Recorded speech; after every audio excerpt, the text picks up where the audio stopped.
بسم اللہ الرحمن الرحیم۔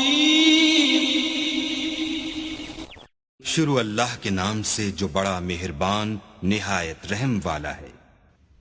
الحمدللہ رب العالمین، الصلاة والسلام علی سید المرسلین، اما بعد فاعوذ باللہ من الشیطان الرجیم، بسم اللہ الرحمن الرحیم۔ قال اللہ سبحانہ وتعالی فی القرآن المجید والفرقان المجید، قل ان کنتم تحبون اللہ فاتبعونی یحببکم اللہ۔ وقال اللہ سبحانہ وتعالی فی شان حبیبہ ان اللہ وملائکتہ یصلون علی النبی یا ایھا الذین آمنوا صلوا علیہ وسلموا تسلیما۔ محبت سے درود شریف پڑھیں۔ اللہم صلی علی سیدنا مولانا محمد وعلی آلہ واصحابہ سیدنا مولانا محمد وبارک وسلم وصلوا علیہ۔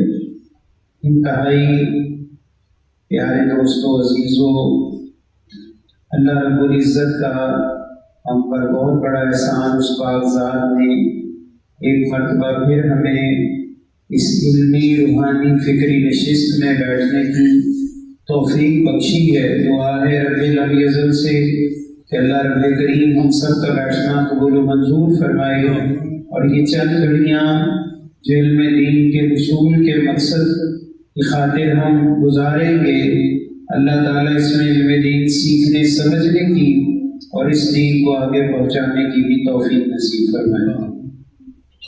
انشاءاللہ العزیز، آج سے ہم اس نشست میں نماز کے مسائل کو دوبارہ سے شروع کر رہے ہیں، اور اس کی ابتدا انشاءاللہ العزیز اسلام کے سب سے بڑے فرض یعنی فرض صلاۃ ہے، اور قرآن کریم میں جس کا بار بار ذکر بھی آیا ہے اور جس کے مسائل کے حوالے سے ہمیں عموماً دقت بھی آتی ہے، انشاءاللہ اس کا یہاں ہم تذکرہ کریں گے۔ اس میں سب سے پہلے جب ہم نماز پڑھتے ہیں تو نماز 5 جو ارکان اسلام ہیں ان میں سب سے پہلا اور اہم رکن جو ہے وہ نماز ہی ہے۔ اس کی وجہ یہ ہے کہ اسی رکن میں اللہ تعالیٰ کی توحید بھی ہے، کلمہ طیبہ بھی ہے، حضور علیہ السلام کی ختم نبوت اور رسالت کا اقرار بھی ہے، اور یہی فرض یا یہی رکن جو نماز کہلاتا ہے ہمیں دین کی دیگر چیزوں کی طرف جانے میں آسانی اور رغبت پیدا کرتا ہے۔ قرآن مجید فرقان حمید میں اللہ جل شانہ نے نماز پڑھنے کا جو حکم عطا فرمایا اس کی ترجمہ و تشریح یہ ہے کہ نماز کے فرائض و ارکان کو، شرائط کو، واجبات کو جب تک ہم نہیں سمجھیں گے تب تک وہ نماز کامل نماز نہیں ہو سکتی۔ مثال کے طور پر ہم ایک گھر بناتے ہیں اور وہ سارا گھر بنا کر ہم اس کی چھت نہ بنائیں تو وہ گھر مکمل نہیں ہوگا۔ اسی طرح اگر ہم گھر بنائیں تو اس کے ستون بنا کر دیواریں نہ بنائیں تو بھی مکمل نہیں ہوگا، اور اگر کسی عمارت کی بنیاد ہی نہ رکھیں اور کہیں اس پر عمارت کھڑی ہو جائے تو پورا یقین ہے کہ وہ عمارت چند ہی گھنٹوں کے بعد زمین پہنچ جائے۔ اسی طرح نماز کے جو مسائل ہیں وہ بڑے اہم ہیں، اور نماز کی فرضیت کے حوالے سے ان مسائل کو سیکھنا سمجھنا ہر عاقل بالغ شخص پر لازم ہے، اور جو نابالغ ہیں نماز کی ابتدا کر رہے ہیں ان کے لیے بھی ان مسائل کو جو ضروری اور اہم مسائل سمجھنا بہت زیادہ اہمیت کا حامل ہے۔ اس کی آگے جو کچھ ایسی چیزیں ہیں جو نکات ہیں، جو شرطیں ہیں، اس گہرائی کو بھی ہمیں لازمی طور پر یہاں سمجھنا پڑے گا۔ سب سے پہلے یہ جانیں کہ نماز کے 14 فرائض ہیں۔ جیسے ہی ہم یہ سنتے ہیں کہ نماز کے 14 فرائض ہیں تو عموماً ہمارے پریشانی چہرے پر آ جاتی ہے۔ اس کے بارے میں ہمیں اتنا زیادہ نہیں پتا ہوگا، یا ہم جانتے ہی نہیں ہوں گے، یا کیسے سیکھیں گے۔ یہ سوال شیطان ذہن میں پیدا کرتا ہے، ہر ایک کے ذہن میں پیدا کرتا ہے، کیونکہ وہ نماز کو بڑا اچھے طریقے سے پڑھ لیتا ہے، رکوع بھی بڑا اچھا کرتا ہے، سجدہ، قیام۔ لیکن جب ایک مسلمان سے پوچھا جائے، کوئی عام آدمی سوال کر لے یا کوئی کافر ہم سے پوچھ لے کہ نماز کے فرائض کتنے ہیں، ہم دائیں بائیں ایک دوسرے کی طرف دیکھنا شروع کر دیں گے، یا ہم پھر کہیں گے کہ مجھے پتا نہیں ہے، یا پھر ہم غلط یا ایسے مسائل جن کا فرائض اور شرائط کے ساتھ کوئی تعلق نہیں ہوگا وہ بیان کرنا شروع کر دیتے ہیں۔ عموماً ایسا ہوتا ہے، لیکن علم سیکھنے کے لیے ہے، شرمساری کے لیے ہے کہ کوئی یہ بندہ خیال کرے، مرد ہو، زن ہو، عورت ہو، بچہ ہو، کہ میں علم سیکھوں گا تو اس میں کوئی شرمساری ہے کیا؟ مجھے علم نہیں تو کوئی شرمساری ہے، بلکہ علم کے بارے میں قرآن نے کہا فَاسْأَلُوا أَهْلَ الذِّكْرِ إِن كُنتُمْ لَا تَعْلَمُونَ، تم پوچھو، سوال کرو اہل ذکر سے ذکر کا۔ بڑے بڑے علماء نماز کے بارے میں جواب دینے سے اکثر کتراتے ہیں، انہیں باقی مسئلوں میں بڑی مہارت ہوتی ہے، لیکن جیسے ہی نماز کے فرض و واجبات کی اکثر بات آتی ہے تو وہ اس پر زیادہ توجہ نہیں دیتے، خیال نہیں کرتے۔ لیکن انشاءاللہ ہم اس طرح یہ فرائض آج سیکھیں گے۔ اس کو فرض بھی کہتے ہیں اور فرائض کو ہی شرائط کہتے ہیں۔ نماز میں فرائض کو، دوسرا اس کا کیا، اس کی اصطلاح ہے شرائط نماز یا فرائض۔ جب تک یہ پورے نہیں ہوں گے ہماری نماز شروع نہیں ہو سکتی، ہماری نماز قائم ہی نہیں ہو سکتی۔ تو سب سے پہلے ہمیں یہ جاننا ہے کہ یہ تقریباً 14 شرائط یا 14 فرائض ہیں، 14 فرائض ہیں۔ انشاءاللہ سب سے پہلے ہم اس کو سیکھیں گے، سمجھیں گے، اور اگر فرائض چھوٹ جائیں، یہ بھی مسئلہ سمجھ لیں تو نماز نہیں ہوگی۔ کوئی فرض رہ گیا یا کوئی شرط پوری نہ ہوئی تو نماز نہیں ہوگی۔ ایسے ہی ہے جیسے ایک شخص یہ کہے کہ میں نے جناب اس پرچے کی بڑی تیاری کی ہے لیکن میں پرچہ نہیں لکھوں گا، یا پرچے پر اپنا نام نہیں لکھوں گا، تو پرچہ رہ جائے گا، وہ چیز ضائع ہو جائے گی۔ اسی طرح سب سے پہلے بڑا ہی آسان ہے کہ ان کو ہم سمجھیں۔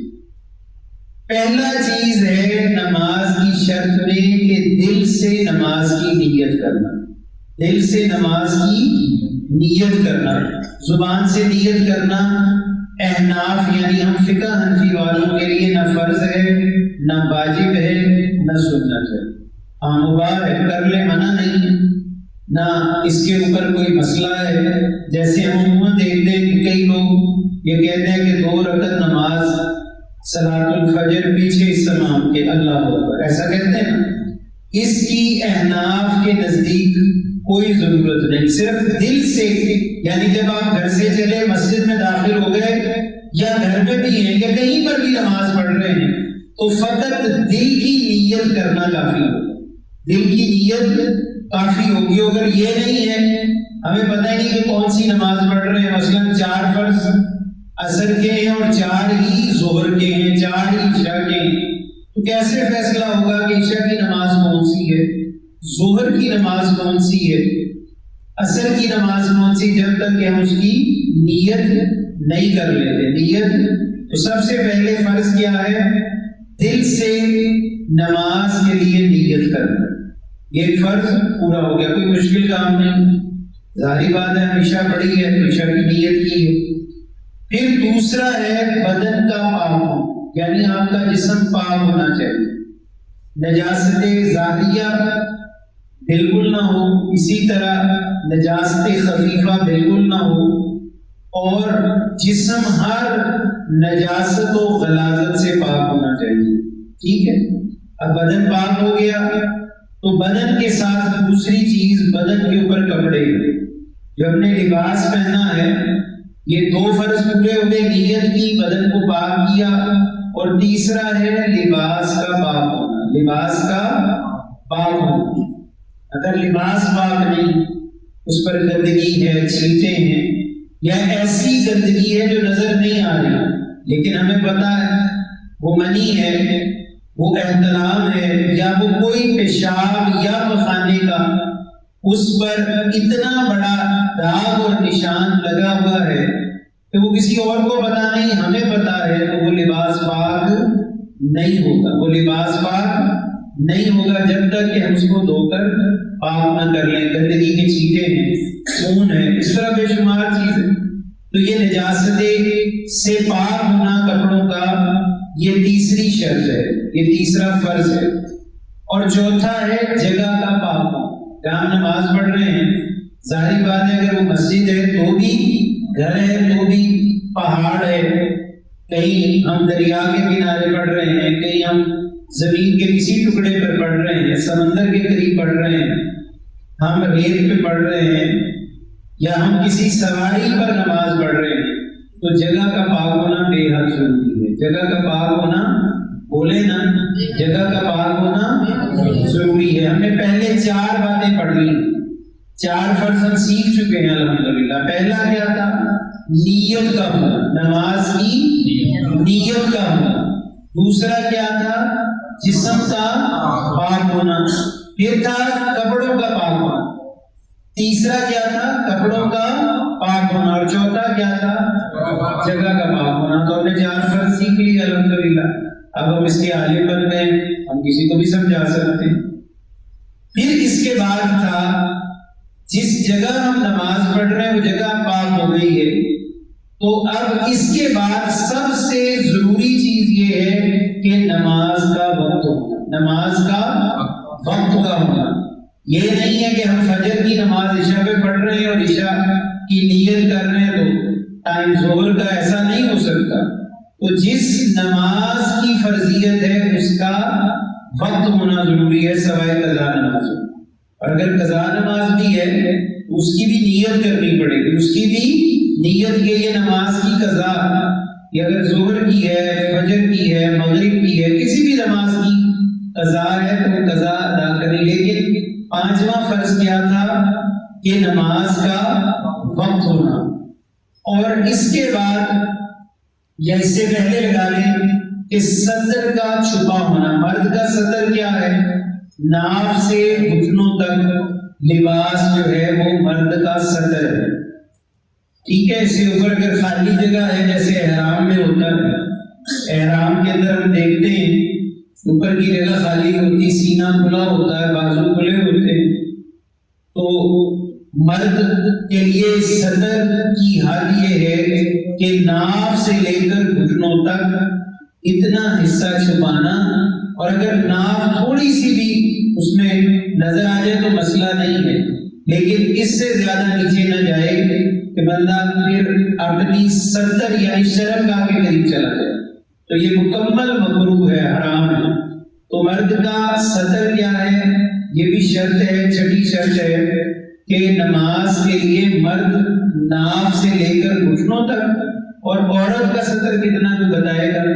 عورت کے لیے پورا اس کا جسم سطر ہے، اس کا پورا سوائے اس کی ہتھیلیاں، پیر اور اس کا چہرہ، یہ کھلا ہونا چاہیے. ٹھیک ہے، نقاب کر کے نماز نہیں ہوگی، نقاب کر کے نماز نہیں ہوگی.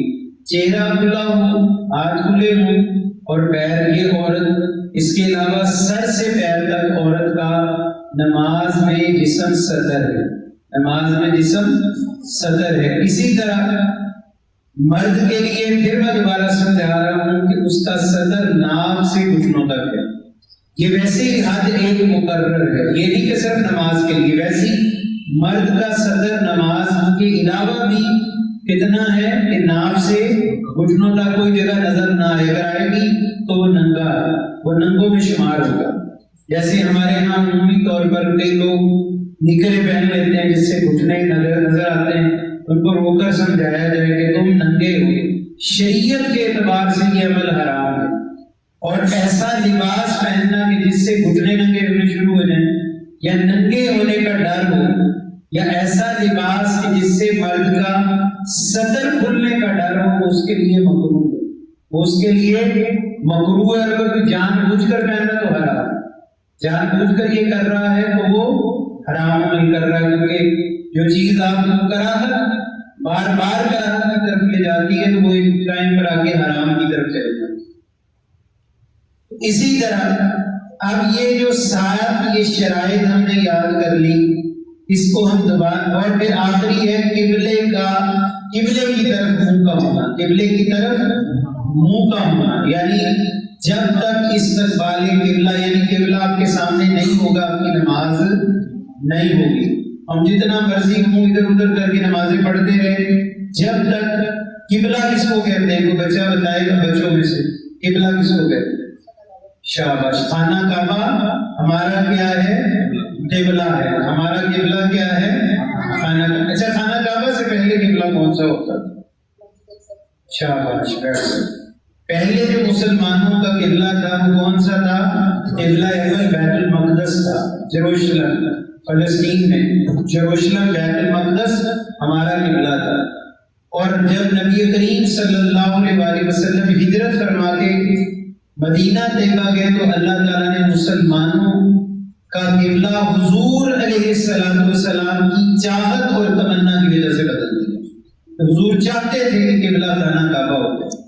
قرآن میں اس کا ذکر ہے کہ یا نبی اللہ، جب ہم آپ کا چہرہ دیکھ رہے تھے آپ بار بار اپنی نگاہیں آسمان کی طرف کرتے تھے، یعنی آپ کی چاہت تھی کہ اللہ آپ کے قبلے کو تبدیل فرما دے، تو اللہ نے آپ کے لیے قبلہ تبدیل فرما دیا۔ قربان جائے، قبلہ بیت المقدس بھی اللہ کا ہی ہے اور گھر میں کعبہ بھی اللہ کا ہی ہے، اس میں کوئی دو رائے نہیں کہ وہ کسی اور معاذ اللہ ذات کا ہے اور یہ کسی، دونوں جگہ اللہ کی تھی، لیکن اللہ نے فضیلت کس کو عطا فرمائی؟ خانہ کعبہ کو، اور کس کی وجہ سے؟ ہمارے آقا نبی اکرم صلی اللہ علیہ وسلم۔ یہ کعبہ پر احسان ہے حضور کا، کعبے پر بھی حضور کا احسان ہے کہ کعبہ کو رسول کریم صلی اللہ علیہ وسلم کی دعا نے پوری دنیا کے انسانوں کے سجدے کا محور بنا دیا۔ سب سے پہلے ہے وہ کعبات، کوئی بھی کام کرتے ہیں تو ہم اس کی نیت کرتے ہیں، انما الاعمال بالنیات، کوئی بھی کام کرتے ہیں تو روزہ رکھتے ہیں، کھانا کھاتے ہیں، پانی پیتے ہیں، کوئی بھی کام ہے تو اس کی نیت بندہ کرتا ہے کہ میں یہ کرنے لگا ہوں۔ تو نماز میں سب سے پہلی چیز کیا ہوگی؟ نیت ہوگی۔ پھر جسم، ہمارا جسم، نیت تو دل میں ہے، وہ نظر نہیں آ رہی، صرف کون جانتا ہے؟ اللہ جانتا ہے یا پھر بندہ جانتا ہے۔ لیکن اب انسان کا دوسرا جو فرض ہے یا دوسری جو شرط ہے وہ کیا ہے؟ جسم کا پاک ہونا۔ پھر اس کے بعد جسم کے اوپر کیا ہے؟ کپڑے کا پاک ہونا۔ پھر کپڑا اگر پاک ہے تو جس جگہ نماز پڑھ رہا ہے اس جگہ کا پاک ہونا۔ اور پھر چوتھا اس طرح یاد، یہ چار اگر پانچویں اس طرح یاد کر لیں کہ ستر عورت کا چھپا ہونا، ستر عورت کا چھپا ہونا۔ عورت سے یہاں مراد وہ خاتون نہیں ہے، عورت کے معنی چھپانا ہے۔ ستر عورت یعنی وہ ستر جس کو چھپانا فرض ہے، جب تک وہ نہیں ہوگا ہماری نماز نہیں ہوگی۔ یہ چار اور پانچ، اور اس کے بعد ہم چھٹا ہمارے نزدیک کیا ہوگا کہ ہمارے لیے نماز کا وقت ہونا، نماز کا وقت ہونا۔ نماز کا وقت بھی ہے، کپڑے بھی پاک ہے، جسم بھی پاک ہے، صدر بھی چھپا ہے، نیت بھی ہے، تو ہم نے کس طرف منہ کر کے نماز پڑھنی؟ قبلہ رخ ہونا۔ تو یہ ہمارے 7 شرطیں پوری ہوگی۔ اب اس طرح پھر یاد کر لیں کہ دل سے، بولے ساتھ، دل سے نیت کا ہونا، دل سے نیت کا، یعنی جس نماز کی نیت ہے دل میں اس کا اقرار ہونا، یعنی اس کی نیت کر لینا۔ پھر ہے اگلا کیا ہے؟ جسم کا پاک ہونا۔ پھر کیا ہے؟ پاک ہونا۔ پھر کیا ہے؟ جگہ کا۔ پھر کیا ہے؟ ستر کا ڈھپا ہونا۔ اور پھر کیا ہے؟ وقت کا ٹائم جو ہے وہ پورا اس کا وقت ہو اسی نماز کی جس کی ہم ادائیگی کر رہے ہیں، اور آخری ہم منہ کدھر کریں گے؟ تو ہمیں 7 فرض الحمدللہ 7 شرائط یاد ہوگی.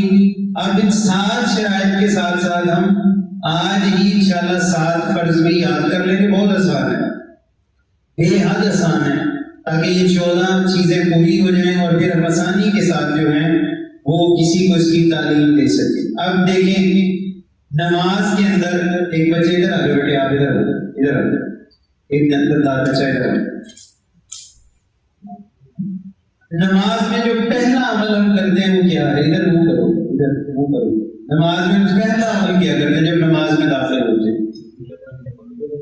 کر کے دکھائیں نا، اللہ اکبر. یہ کیا ہے؟ یہ تکبیر تحریمہ نہیں، اب یہ پہلا فرض ہے. کیا ہے؟ تکبیر تحریمہ پہلا فرض ہے. پوری بات کرنی. تکبیر تحریمہ کیا ہے؟ پہلا فرض ہے. اگر یہ نہ ہو تو نماز نہیں ہوگی. یہ نہ ہو تو نماز. اب اپنے پہلے 7 جو شرطیں پڑھی تھی وہ نماز کے باہر کی. ہم نماز میں داخل نہیں ہوئے تھے. ہم نے وضو کیا تھا، ہم نے غسل کیا تھا، ہم نے اپنے آپ کو پاک کیا تھا، ہم نے کپڑے پاک کر لیے، ہم نے نیت کر لی، ہم نے جسم پاک کر لیا، ہم نے جناب نماز کا وقت، سطر عورت، ہر چیز پوری کر لی اور قبلہ کی طرف کھڑے ہو گئے. یہ 7 چیزیں نماز سے پہلے. اب نماز میں داخل ہونے کا پہلا فرض کیا؟ تکبیر. اب جیسے ہی ہم تکبیر تحریمہ کہتے ہیں تو دوسرا عمل کیا کرتے ہیں؟ قیام، کھڑے ہو جاتے ہیں. ایسے ہی ہے نا، قیام میں داخل. اب کوئی ہمیں ہٹا نہیں سکتا. اب بم چلے، توپیں چلیں، جو مرضی ہو جائے، جو قیام میں داخل ہو گیا سو ہو گیا. اب قیام کیا ہوگا؟ دوسرا فرض ہوگا. ہمارا دوسرا فرض کیا ہے؟ قیام. ٹھیک ہو گیا. اب دوسرا فرض کیا ہوگا؟ قیام. اب یہ جس حالت میں بچہ کھڑا اس کو کیا کہیں گے؟ قیام کہیں گے. اس کو کیا کہیں گے؟ قیام کہیں گے. اب ہم قیام کے اندر کیا کرتے ہیں؟ قرات کرتے ہیں. ٹھیک ہے نا. کم از کم اتنی قرات کہ 3 چھوٹی آیات یا ایک بڑی آیت کے برابر ہو جائے. تو یہ کرنا کیا ہے؟ فرض ہے. یہ کیا ہے؟ فرض ہے. جیسے ہم پڑھتے ہیں بسم اللہ الرحمن الرحیم، انا ہدیناک الکوثر فصلی لربک وانحر ان شانئک هو الابتر. تو یہ 3 چھوٹی آیات کے برابر اگر کوئی کر لے تو اس کا فرض پورا ہو جائے گا. اس کا فرض. اب تو یہ نہ پوچھنا شروع کر دیں یہیں کہ سورہ فاتحہ کدھر گئی، وہ بھی آ گئی. وہ واجبات میں سے. وہ کیا ہے؟ واجب. وہ فرضوں میں نہیں ہے. سورہ فاتحہ فرض میں سے نہیں ہے، وہ واجبات. اور واجبات بھی فرض کی طرح ہی ہوتے ہیں. وہ آگے بڑھے گی، اگلی نشستوں میں وہ مسئلہ ہے. اب اس نے تیسرا فرض کیا کیا؟ پہلا تکبیر تحریمہ، دوسرا قیام، اور تیسرا 3 آیات کے برابر قرات کی. یا ایک آیت ایسی پڑھی جس کی لینتھ، لمبائی، یا جس کی الفاظ کی تعداد 3 آیتوں کے برابر ہے تو بھی نماز میں فرض پورا ہو جائے گا. جیسے ہم پڑھتے ہیں یا ایتھا النفس المطمئنہ ارجعی الی ربک راضیۃ مرضیہ فادخلی فی عبادی وادخلی جنتی. یہ ایک ہی آیت ہے، یہ ساری ایک آیت ہے لیکن 3 آیتوں کے برابر ہے. اسی طرح آیت الکرسی ہے، وہ ایک ہی آیت ہے. تو ایک آیت اتنی لمبی پڑھنی جو کم از کم 3 آیتوں کے برابر ہو جائے تو تیسرا فرض پورا ہو جائے گا. تیسرا فرض پورا ہو جائے گا. تیسرا فرض پہلا کیا تھا؟ تکبیر تحریمہ، اللہ اکبر، اللہ اکبر. دوسرا کیا تھا؟ قیام. تیسرا 3 آیتوں کے برابر یا ایک آیت 3 آیتوں کے برابر قرات کرنا. یہ فرض ہوگا. یہ کیا ہے؟ فرض ہوگا. شاباش. اچھا جب ہم نے قرات کر لی تو ہم پھر سجدہ کرتے ہیں، ہم رکوع کرتے ہیں. وہ رکوع کیا ہوا؟ چوتھا وَارْكَعُوا مَعَ الرَّاكِعِينَ. قرآن کہتا ہے رکوع کرو. رکوع کرو فرض آ گیا. جو قرآن براہ راست حکم ہے اس کو فرض کہتے ہیں. اب یہ چوتھا فرض ہو گیا. یہ چوتھا فرض ہو گیا. اس کے بعد ہم جب رکوع سے باہر نکلتے ہیں یعنی کھڑے ہوتے ہیں، اب ان کے بعد جو مین عمل آتا ہے وہ 2 سجدے آتے ہیں. ہر نماز میں ہر رکعت میں 2 سجدے آتے ہیں. خواہ 2 رکعت کی نماز ہو، 3 کی ہو یا 4 کی ہو. تو ہر رکعت میں کتنے سجدے ہوتے ہیں؟ 2، یعنی کم از کم 2 سجدے جو ہیں ایک رکعت میں، یہ کیا ہوں گے؟ فرض ہو گئے۔ یہ کیا ہے؟ اگر کوئی ایک رکعت میں ایک سجدہ کرے گا تو اس کا فرض پورا نہیں ہوگا، اس کی نماز باطل ہوگی، ضائع ہو جائے گی۔ ہاں اگر اس نے 3 کر لی، غلطی سے 3 دفعہ چلا گیا تو کیا کرے گا؟ سجدہ سہو کر لے گا۔ سجدہ جو کہ اس نے تکرار کر لی، بڑھا دیا، تھوڑا اور زیادہ کر لیا، اور اگر ایک رہ گیا اور یاد آ گیا تو نماز دوبارہ دہرانی پڑے گی۔ ٹھیک ہو گیا؟ اب ہم نے 5واں فرض کیا یاد کیا؟ قیام تھا؟ نہیں، کیا تھا؟ 2 سجدے۔ قیام تو دوسرا فرض تھا، قیام تو دوسرا فرض تھا۔ پہلا کیا تھا؟ تکبیر، دوسرا کیا تھا؟ قیام، تیسرا قرات کرنا، چوتھا کرنا، اور 5واں۔ اب یہ کتنے ہو گئے؟ 5 ہو گئے، 5 فرائض ہو گئے، اور میرا خیال ہے فرض پورے ہو گئے؟ نہیں، پورے نہیں ہوئے۔ ہم نے بھی 2 اور یاد کرنے، اور وہ اس کے بعد کیا ہوتا ہے جب ہم سجدہ کر لیتے ہیں؟ بیٹھ جائیں، جلسے میں بیٹھ، جیسے اس کو کہتے ہیں قعدہ۔ اس کو کیا کہتے ہیں؟ قعدہ۔ جلسہ وہ ہوتا ہے جو 2 سجدوں کے درمیان ہوتا ہے۔ یہاں فرض نہیں ہے، وہ فرض نہیں ہے، وہ کیا ہے؟ واجب ہے۔ وہ کیا ہے؟ واجب ہے۔ یہ فرض ہے تشہد میں بیٹھنا، اخیرہ تشہد میں بیٹھ کے التحیات پڑھنا، یا کم از کم اشہد ان لا الہ الا اللہ پڑھنا، یہ کیا ہے؟ فرض ہے۔ کیوں فرض ہے؟ اس لیے کہ حضرت جبریل امین علیہ السلام نے جب حضور علیہ السلام معراج پر گئے تو یہ پڑھا تھا، اسی حالت میں بیٹھ کر پڑھا تھا، تو اللہ نے اس کو مومن کے لیے فرض کر دیا۔ ٹھیک ہے؟ اب یہ ہو گئے جناب 6 فرض۔ پھر اس کو شروع کرتے ہیں۔ پہلا فرض تھا تکبیر، دوسرا، تیسرا قرات، چوتھا رکوع، 5واں 2 سجدے، چھٹا تشہد میں بیٹھ کے، قعدہ میں بیٹھ کے تشہد پڑھنا، یا حالت تشہد میں بیٹھ جانا، جس میں ہم اشہد ان لا الہ الا اللہ و اشہد ان محمد عبدہ و رسولہ پڑھتے ہیں۔ ٹھیک ہے؟ اب یہ تو ہو گئے 6 فرض۔ اب نماز تو پوری ہوگی، اب نماز سے نکلنا کیسے؟ سلام کر کے، السلام علیکم۔ اس کو عربی میں کہتے ہیں خروج بالسنوئی، خروج بالسنوئی۔ اس کو بھی یاد کرنا ہے، ہم نے پڑھنا ہے، سیکھنا ہے چیز کو۔ خروج، خارج ہونے کو کہتے ہیں، خروج بالسنوئی، ایسا عمل کرنا جس سے بندہ نماز سے نکل جائے، اس کو کیا کہتے ہیں؟ خروج بالسنوئی۔ موبائلوں کے سارے نام آتے ہیں، چیزوں کے سارے نام ہیں، یہ بھی یاد کریں۔ خروج بالسنوئی یعنی نماز سے سلام پھیر کر باہر آنا، کوئی ارادہ کر کے جب نماز میری مکمل ہو گئی تو یہ فرض مکمل ہو گیا۔ اب پہلا فرض کیا تھا؟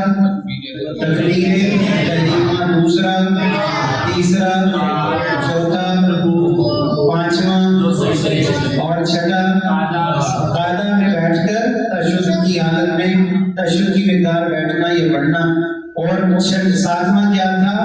خروج بالسنوئی یعنی سلام پھیر کر نماز سے باہر آنا۔ اب ہم واپس چلتے ہیں نماز کی شرائط پر۔ سب سے پہلے تھا دل کی نیت کا ہونا، پھر کیا تھا؟ پھر اس کے بعد کیا تھا؟ پھر کیا تھا؟ اور پھر کیا تھا؟ عمل کرنا۔ ہمیں الحمدللہ یہ یاد ہو گئے۔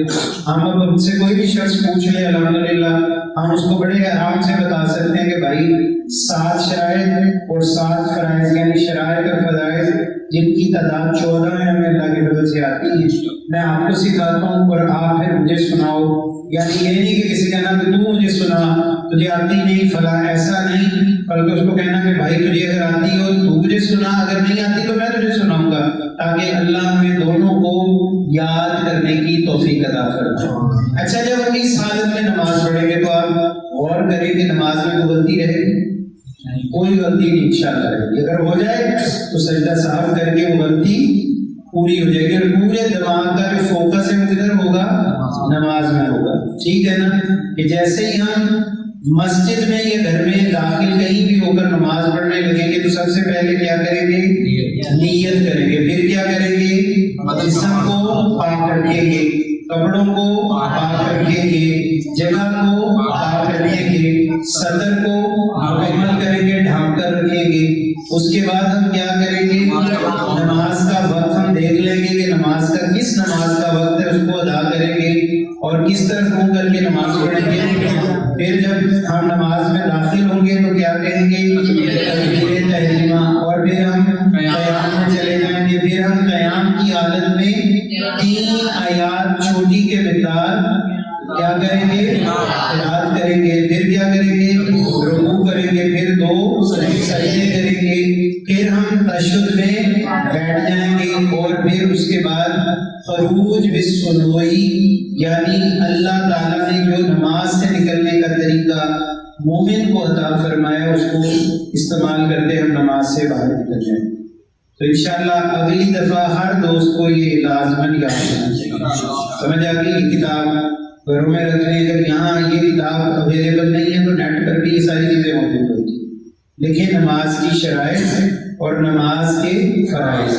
یہ 14 کے 14 ہر بچے کو, ہر بڑے کو پوری کوشش کرے انشاءاللہ خود بھی یاد کرے اور گھر والوں کو بھی یاد کروائے. سمجھ آ گئی. یہ نماز میں کبھی داڑھی کھجلی, کبھی ادھر ہاتھ, کبھی ادھر ہاتھ, یہ نماز نہیں ہے جب تک کہ اس کے ارکان اور شرائط ہمیں نہیں آتے ہوں گے. جب نماز کے ارکان اور شرائط آتے ہوں گے.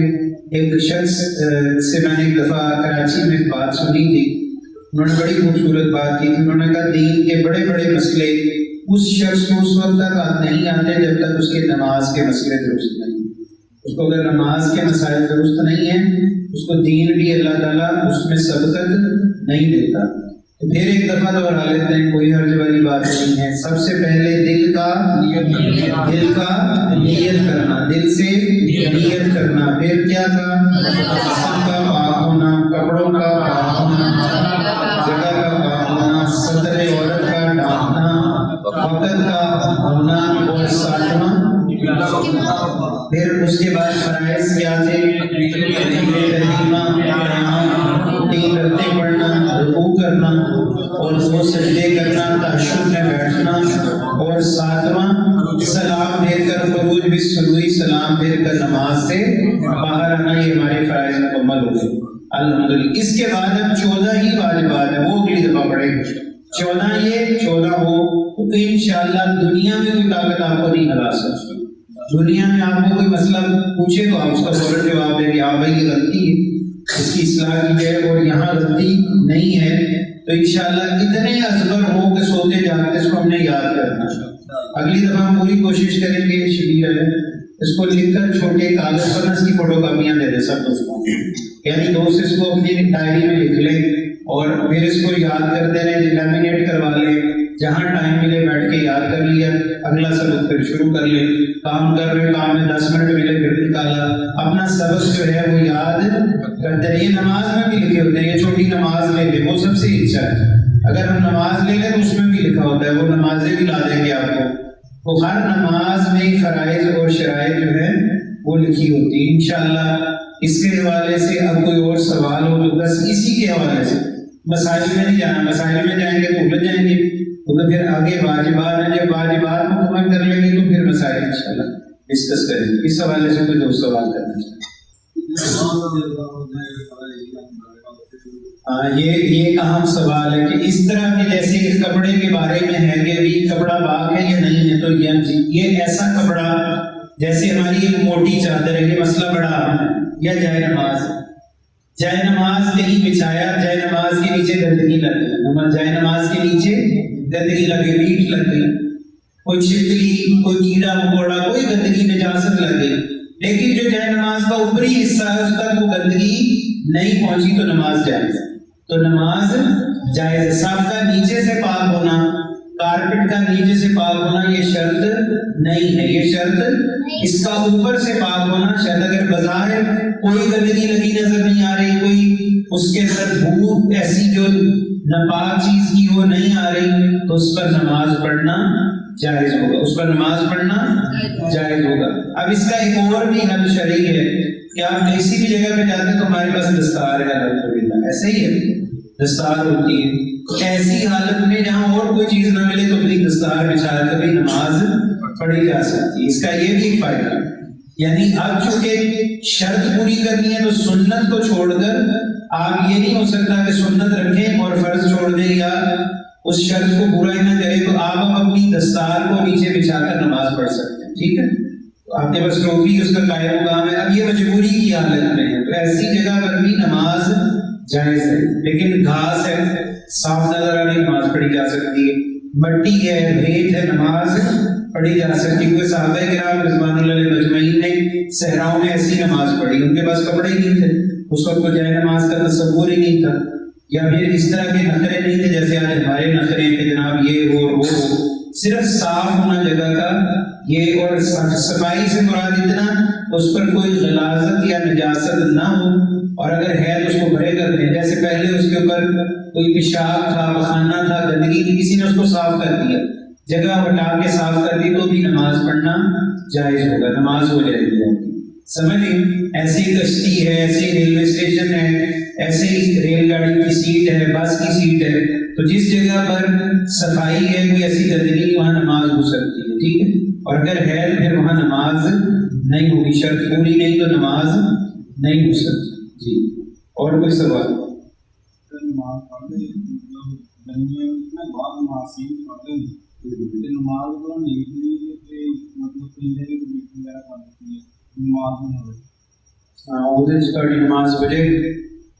نماز اگر وہ انہیں اجازت نہیں ہے کہ وہ ایک ہتھیلی تو زیادہ پھر نماز دوہرا لو، اگر نہیں تو نماز ہو جائے گی. ٹھیک ہے، اگر ایک ہتھیلی کے برابر ہو غلاظت نجاست ہو جائے گی تو پھر نماز مکروہ ہے، لیکن اس کو مکمل کرو گے دوبارہ دوہراؤ گے. اگر وہ نیند نہیں سی پھر نماز پڑھنی پڑے. ٹھیک ہے،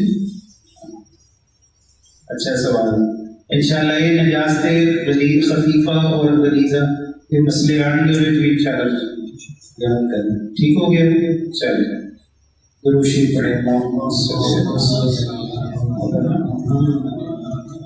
آج ایک حدیث پاک برکت کے لیے، کیونکہ کافی دنوں کے بعد دوبارہ نشست ہوئی، مختصر کریں گے. صرف ایک حدیث پاک اور اس کی شرح پڑھیں. درود شریف اللہم صلی علی سیدنا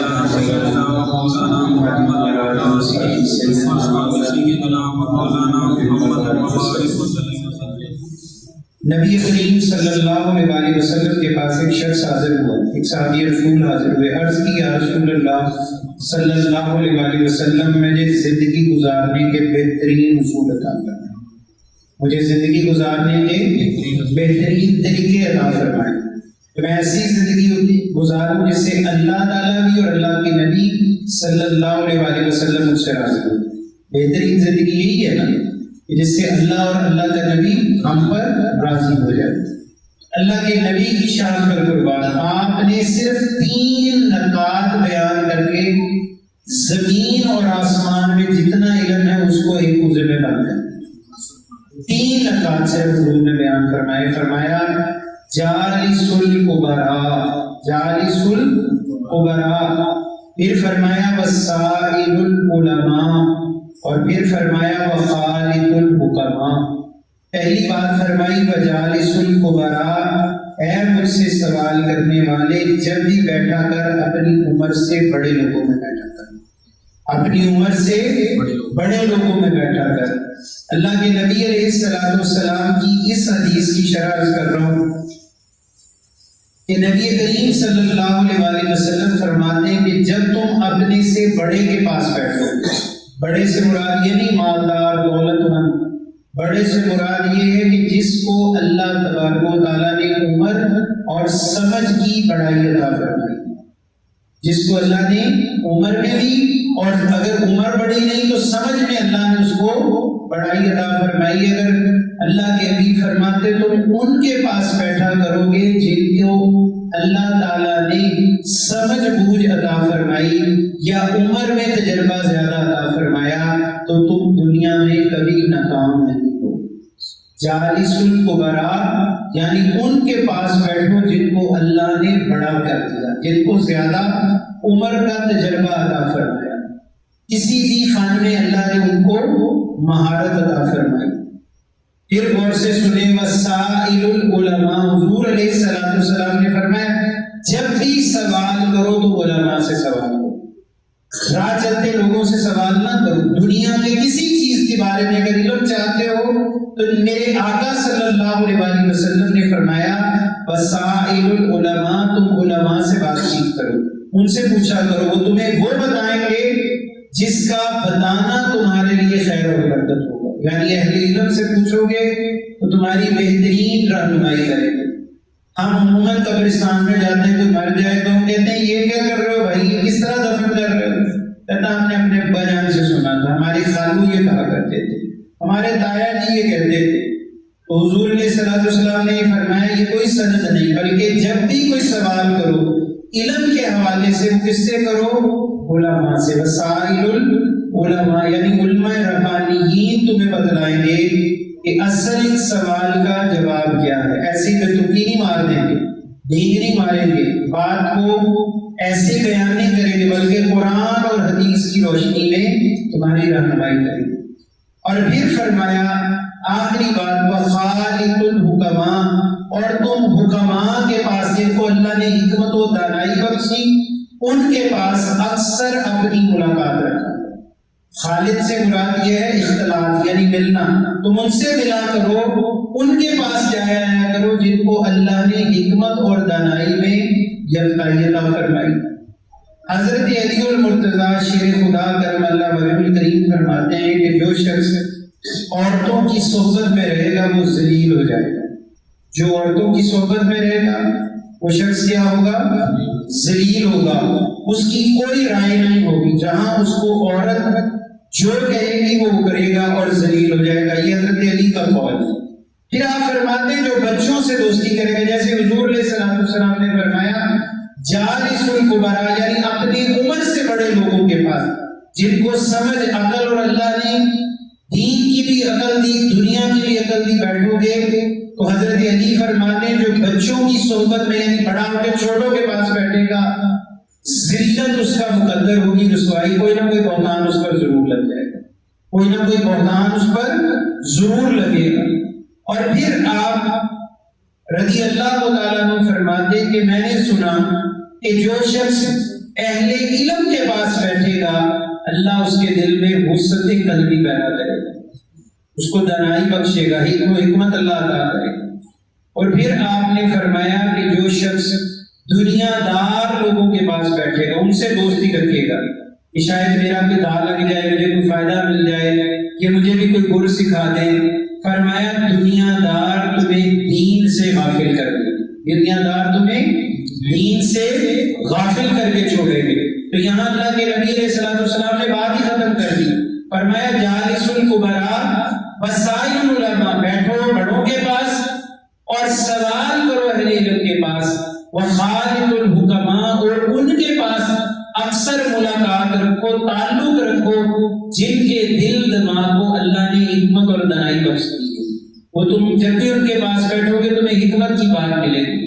جیسے حضرت میاں محمد بخش فرماتے ہیں کہ برے بندے دی صحبت یارو بانگ دکان لوہارا، کپڑے باویں کچھ کچھ بھئیے چنگا پین ہزاراں، تے چنگے بندے دی صحبت یارو بانگ دکان اتاراں، سودا باویں مول نہ لئیے ہلے آن ہزاراں۔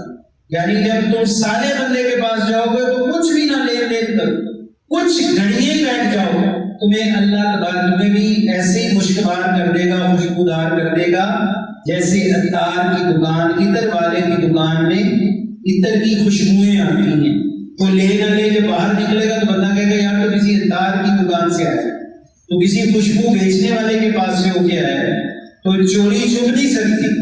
اور فرمایا اسی طرح برے بندے کی مثال کیا ہے، یہ حدیث ہے جس کا یہ ترجمہ ہے، حضور نے بھی یہی فرمایا کہ برا بندہ ایک لوہار کی بھٹی کی مثل ہے، جب لوہار کے پاس جاؤ تو جتنا مرضی کپڑے بچا لو، کوئی نہ کوئی چنگاری اڑ کر تمہارے کپڑوں کو ضرور داغ لا کرے گی، جل جائے گی، کوئی نہ کالا کا نشان کہیں نہ کہیں ضرور لگے گی، یہ تجربے ہے۔ یہ حضور نے وہ بات بیان کی جس کو حضرت میاں محمد بخش نے شعر میں بیان کر دیا، اور یہاں حدیث بھی وہی کہہ رہی ہے وجالس الخبراء، ان کے پاس بیٹھ جاؤ جن کو اللہ نے علم و حکمت اور عمر کی بڑائی عطا فرمائی، ان کے پاس تجربہ ہے، وہ تمہیں وہ بتا رہے ہیں جو عنقریب تمہارے ساتھ ہوگا، جس کا عنقریب تمہیں معاملات درپیش ہوں گے، وہ ابھی سے تمہیں اس کے بارے میں متنبہ کریں گے، روکیں گے، اور متنبہ کرنے کے بعد تمہیں کیا کریں گے؟ تمہیں سمجھائیں گے، تمہیں تعلیم دیں گے تاکہ تم بھی اس تکلیف سے بچ سکو۔ جو نہیں بچنا چاہتا پھر وہ جو مرضی کرے۔ پھر فرمایا وسائل العلماء، علماء سے اکثر سوال انہی سے کرو، انہی سے پوچھو۔ اللہ کے حبیب نبی اکرم صلی اللہ علیہ وسلم کے پاس ایک شخص گیا، یا رسول اللہ صلی اللہ علیہ وسلم، میرے گھر میں بہت زیادہ غربت ہے۔ ہم کسی چوڑے سے پوچھے ہوں گے کہ میں کالا جادو کر دیتا ہوں، کسی جاہل سے پوچھے ہوں گے کہ میں تجھے عمل بتاتا ہوں، ہمیں کوئی الٹی راہ دکھائے گا، وہ کہے گا چاہے تجھے چلا کرا دیتا ہوں، تجھے کوئی جن ہاتھ میں۔ میرے آقا کے پاس میں گیا، یا رسول اللہ صلی اللہ علیہ وسلم، میرے گھر میں برکت نہیں ہے، خیر و برکت کم ہے، اتنا مال نہیں ہے۔ اللہ کے حبیب علیہ السلام نے فرمایا تم صدقہ دیا کرو۔ اب یہ صدقہ چند دن کے بعد وہ یہ کر گیا تو عرض کی، یا رسول اللہ اتنا مال ہے کہ رکھنے کو جگہ نہیں ہے۔ تو اللہ کے نبی سے بڑھ کے دنیا میں عالم کون تھا؟ آپ نے اس کی کیسی اعلیٰ رہنمائی فرمائی۔ اسی طرح ایک شخص آیا، یا نبی اللہ، میں اگر گھر سے نکلتا ہوں تو میرے دل میں شک پیدا ہو جاتا ہے کہ میرے گھر میں کوئی آ کے میری بیوی کے پاس بیٹھا ہے۔ اب یہ شک کا پیدا ہونا کس کی طرف سے ہے؟ شیطان کی طرف سے، ابلیس۔ اللہ کے حبیب علیہ السلام نے فرمایا کہ جب تک تم کسی چیز کو اپنی نگاہ سے دیکھ نہ لو، اس کے بارے میں کوئی رائے قائم نہ کرو۔ اس کو کیا کہتے ہیں؟ بدگمانی۔ اس کو کیا کہتے ہیں؟ بدگمانی۔ اللہ کے حبیب علیہ السلام نے فرمایا اگر تم بغیر دیکھے الزام لگاؤ گے تو تمہیں 80 کوڑے مارے جائیں گے، اور ایک کوڑا برداشت کرنا بندے کی ہمت نہیں۔ پھر اللہ کے حبیب علیہ السلام نے فرمایا اے مجھ سے پوچھنے والے، اے مجھ سے اپنے اس مرض کا اظہار کرنے والے، در حقیقت تیرے اور تیری بیوی کے درمیان شیطان لگا ہوا جو تم دونوں کے اندر بدگمانی پیدا کرتا ہے۔ تو اللہ کے حبیب نے اس کو طاؤس پڑھنے کا حکم دیا کہ تم ذکر کیا کرو، اللہ کو یاد کرو، پناہ اللہ کے ذکر کی لو۔ تو چند دن میں ان کا مسئلہ حل ہو گیا۔ وہ کیفیت جو تھی، تو سوال کس سے کرو؟ سائل العلماء، اہل علم سے سوال کرو، کوئی بھی سوال وہ تمہیں اس کے بارے میں بہترین رہنمائی کریں گے۔ وخالط الحکماء، اور فرمایا حکماء کے پاس، جن کے پاس حکمت ہے، دانائی ہے، عقل ہے، وہ تمہیں دین دنیا کی سمجھ دیتے ہیں، ان کے پاس بیٹھو، انشاءاللہ تمہیں ناکامی نہیں ہوگی۔ اللہ تبارک و تعالیٰ اس حدیث پر ہمیں عمل کی توفیق دے۔ جاہل کی صحبت، برے کی صحبت، گندے انسان کی صحبت انسان کو تباہ کرتی ہے، اور نیکوکار کی صحبت، صالح بندے کی اور علماء کی اور اہل حکمت و دانش کی صحبت انسان کو روشن کر کے رکھ لیتی ہے۔ حضرت سیدنا ابو درداء رضی اللہ تعالیٰ عنہ آپ فرماتے ہیں، کسی نے پوچھا ہے ابو درداء آپ کا اس کے بارے میں کیا رائے ہے کہ مومن کے اوپر نیک لوگوں کی مہربانی ہوتی ہے، نیک لوگوں کا سایہ اس کے کام آتا ہے؟ تو آپ نے فرمایا اللہ کی عزت کی قسم، ہمیں ہر وقت نیک لوگوں کی دعاؤں سے اللہ برکت عطا کرتا ہے، ہمیں اللہ ہر وقت نیک لوگوں کی دعاؤں کے صدقے مصیبتوں سے بچاتا ہے، اور فرمایا اللہ ہمیں نیک لوگ، نیک دوستوں کی دعاؤں کی برکت سے مشکلات سے نکالتا ہے۔ یہ حضرت ابو درداء جو حضور کے ساتھ ہی وہ بیان کیا، تو جو حضور علیہ السلام نے فرمایا پھر یاد کر لیں، پھر اس کو تھوڑا پڑھ لیں، جالس العبراء، کہیں منہ سے جالس العبراء یعنی بڑوں کے پاس بیٹھو، وسائل العلماء، علماء سے سوال کرو، وخالط الحکماء، اور حکماء کے پاس آنا جانا رکھو تاکہ اللہ تمہیں دین و دنیا کی بھلائیاں اور سمجھ عطا فرمائے۔ اللہ رب کریم ہم سب کا بیٹھنا قبول و منظور فرمائے۔